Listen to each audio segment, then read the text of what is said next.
Good evening, everyone. It's Sunday evening, March 22nd. Just wanted to give you an update here before we go into another week of what could be pretty volatile markets as the world and the markets cope with the fallout from the coronavirus pandemic. Tonight, I'm going to talk about two things. First, I'm going to talk about where we are right now, and secondly, where we might go in the coming weeks and months. So, first, where we are, or the what is. The what is just a term for describing what is the current state of affairs. Right, wrong, or indifferent, what are the facts? So regarding the coronavirus, there are currently, at least according to the CDC, in my research this afternoon, about 38,000 cases in the US. There have been about 400 deaths, about 281 cases in Wisconsin. We all know this is a serious but likely not world-ending scenario. Thousands of people have recovered from the coronavirus. Things are reopening in China. And I think it's important to note that not all countries are experiencing the nightmare scenario that's going on in Italy right now. I encourage you to look at what is happening in countries like Japan and South Korea, where they've done a very good job at containing the situation. Uh, Also, if you'd like to listen to someone who is more of a resource, I should say, on this topic, much more than myself, as I'm not a medical professional, I have been listening to several pieces by a Dr. Zubin Damania, and he seems to have a very rational, centered perspective on all these things that are occurring right now regarding the coronavirus. Now, in the markets, just like in the consumer world, where people were clearing the shelves at grocery stores, I don't know if you were shopping last week, but I was, and some items were very much not there anymore. Uh, Investors weren't out to get toilet paper. In the markets, they were out to hoard cash. Investors wanted to stockpile up on cash, and to get it, they were selling anything really at any price, just in fire sale fashion, to stock up on cash. This is evidenced by the selling off of Treasury securities during a few of the days last week. Usually, Treasury securities go up in price as people buy them as they flee stocks and enter more safe investments, which is usually Treasury securities, but even those were being sold a couple of days last week. Now, there is a great amount of uncertainty out there, and to combat that uncertainty, institutional traders just wanted cash, regardless of if the investments they were selling were good, bad, ugly, they just wanted the cash.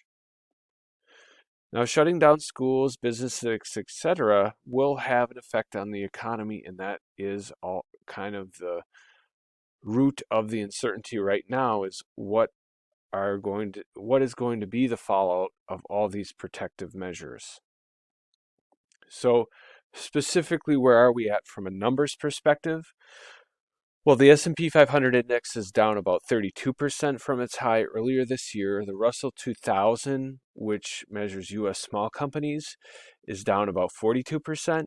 International stocks are down about 33%, and this has largely occurred since about the 20th of February. Now, bonds, on the other hand, I just used the Vanguard World Bond Index. That's down about 6% from early March. What was interesting is that in the first part of the sell-off, bonds pretty much held their value and were not part of the panic, but even they got pulled into the mix later on here in March as well. So that's kind of the current state of affairs. We're, a month or so into this. Coronavirus is spreading into new areas, but it's kind of resolving itself in areas where it started in China. Stock markets are down at least a third, and there is even some decline at this point in the bond markets. Obviously, In junk bonds, there's been much more of a decline than in high quality bonds, as all bonds are not created equal. So, where might we go from here? Well, I'll be the first to tell you I do not have a crystal ball. All we can do really at this point is look back and see what has happened in the past when we've had a very severe market decline. So, this afternoon I did some research and looked at is about 8 of the most recent market corrections where the market fell by at least 28% or more. And if you look at each of them, the first thing I wanted to focus on is how long did we take to complete the fall? And if you look at the numbers, 1987, that was the fastest decline that we had in recent history. That was a 3-month decline, and we went down about a third. One of the longer ones, some of the longer ones in 73 and 1980, it took us 21 months, closing in on 2 years to fall 48% and 27% respectively. Now, all things equal, um, I would rather go down quickly than go through it for 2 years. So at least if there's a silver lining in all of this, hopefully this will all get resolved and the economy will get back on its feet really quickly. Also on the other side, once the market does decline, usually it's followed by a very, very nice recovery. If you can just look at some of these, for example, the decline in 1973, after that was resolved, it was followed by 74 months of uninterrupted at 126% return. Um, in the last part of the dot-com bubble, where the last leg was a 34% fall in 9 months, that was followed by a 60-month expansion of 102% return. So usually on the other side of these steep declines, there's a very, very nice recovery. So looking at all of these market declines, the average duration of the way down was 13 months. So that doesn't mean that this time it will take 13 months, but what it does mean is that this is going to just take likely some time to work through. And how far we've fallen, 30 some percent, is currently well within observed historical events. But the common denominator is time, things I must endure. It will take time for the economy to work through this, just like it will take time for coronavirus to work itself out and for our policymakers to deal with that issue. So I think it's pretty, going back to the last little video I did, I think it's fairly well accepted in the medical community at large that this is not going to lead to 100% loss. This is not going to wipe out humanity. It's not going to wipe out the markets. It's not going to be that 100% loss. Because this did not end the world. You remember the Great Recession? Banks almost teetering on the brink, the Federal Reserve coming into the rescue to bail out the financial system. That wasn't the end of the world, though. Neither was the dot-com bust or the Vietnam War and all of that turmoil, or the 70s. Not even this. Not even World War II could stop, could derail the markets, or even the Great Depression. One thing to keep in mind through all of this, markets, i.e. human beings, are amazingly resilient. We'll get through this after, again, some time, and we will come out better for it on the other side. So in closing, there's a lot about this we can't control.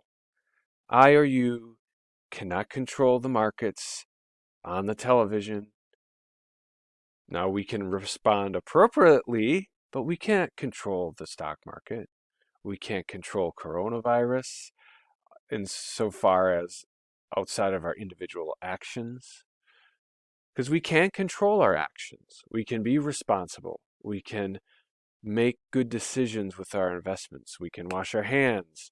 We can cover our mouth when we cough. We can do all these things. So a lot of things we can't control, but we can control our own actions. We can control our attitude. Wow, how about that? We can let this scenario get us all depressed, all paranoid, all worried, or we can keep a positive attitude. We can control what we focus on. I mean, geez, people, turn off the news. A half an hour good at 5:30, or a half an hour is good at 5:30, but beyond that, there is nothing that this tirade of negativity is going to give you except bad nightmares. You can focus, you can control what you focus on.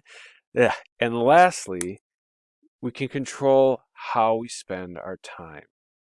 You know, maybe one silver lining that's going to come out of this whole uh, uh, period of, a lot of people being on shutdown is a reevaluation of how we spend our time with our friends and our family.